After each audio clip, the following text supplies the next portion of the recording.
முடிஞ்சுல first எடுத்தானே இல்லை sir அப்படின்னு சொன்னா அது சும்மா சொல்லான்னு கேட்டேன். இல்லை சார் கம்பெனியில் வந்தாலும் பேசிக்கிட்டோம். ஏய் திருப்பூரில் வண்டி ஏறும்போதே பேசினியாமா? இல்லைங்களே சார் அப்படின்னு அப்படியே மழுப்புறான். ஏன் இப்படி இருக்கிற உண்மையை சொல்லு, உண்மை இப்போ யாரும் ஒன்றும் பண்ண போகிறதில்ல. ஆமாம் சார் இப்போ ஆண்டனி கூப்பிட்டானா முடிஞ்சு வச்சு, இல்லை யுவராஜ் கூப்பிட்டு சொன்னாலும் முடிஞ்சு வச்சா. அதாவது என்னமோ நம்ம வந்து கேட்டு தப்பாக செஞ்சுட்டு அதை தூக்கிட்டு வந்தது மாதிரி இவங்க பில்டப். புரியுதா உனக்கு?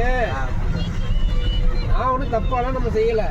இத்தனை வருஷம் பண்ணிக்கிட்டு இருக்கோம், நமக்கு தெரியாதா? கஸ்டமர் வந்து இந்த மாதிரி வேணும் எக்ஸ்ட்ரா பைசா தரேன்னு சொல்கிறேன். நம்ம என்ன செய்ய முடியும்? என்ன டிராயிங் வந்து நான் தான் பண்ண முடியும். இந்த புத்தி முதல்ல எதுக்கு என்னன்னா தெரிஞ்சுக்கணும்.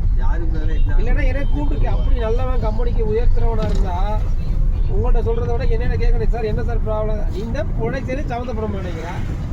உனக்கு எதுக்கு போயிருக்காங்க அந்த சைட்டுக்கு? அந்த வந்தானே பாட்டு வந்து வேற யாரும் தானே சார் போய் பேச முடியாது. அதனால சாப்பிட்டு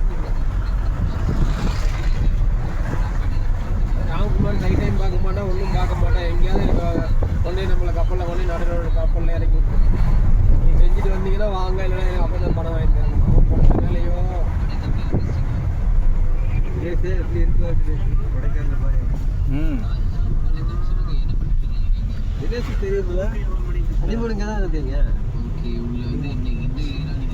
ஹனிமூன் ஒரு மாதம் இங்கே தான் இருந்தாங்களா? ஒரு மாதம் சொந்தக்காரங்க இல்லையா? காட்டேஜ் புக் பண்ணிருக்கேன். ஒரு மாதம் ஏன்னா இதெல்லாம் இதில் பேசிட்டு நாளைக்கு மேலே இருக்க முடியாது. என்ன ஹோட்டலில் என்ன நினச்சிட்டு இருக்கீங்க? மேலே போனால்